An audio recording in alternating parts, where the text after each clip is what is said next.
Assalomu alaykum, hurmatli soliq to'lovchi. Jismoniy shaxslarga qo'llanilgan soliq imtiyozlarini hisobotda aks ettirishda xatolik chiqyaptimi?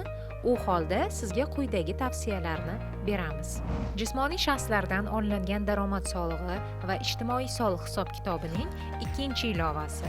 Jismoniy shaxslarni soliq solishdan ozod etilgan daromadlarni yoyilmasidagi imtiyoz qo'llanilgan jismoniy shaxslar soni bilan ushbu hisob-kitobning 4, 5 va 7 ilovalarida xodimlar kesimida ko'rsatilgan imtiyoz IDlari soniga mos kelishi kerak. Keling tashkilot misolida ko'rib chiqamiz. A tashkilotda 6 nafar xodim ishlaydi. Shundan 2 nafari 3 turdagi soliq imtiyozidan foydalanadi.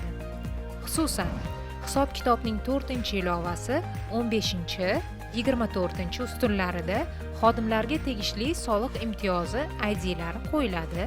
Hisob-kitobning 2-ilovasi satrlariga tegishli soliq imtiyozi IDlari tanlanadi.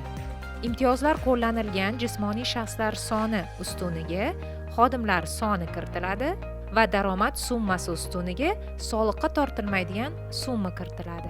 Bunda 4-ilovadagi 15, 24 ustunlarga qo'yilgan imtiyoz IDlar soni hisob-kitobning 2-ilovasida tanlangan IDlar soniga mos kelishi tekshiriladi.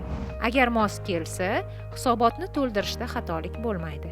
Aks holda quyidagi mazmunda xatolik chiqadi. E'tiboringiz uchun rahmat.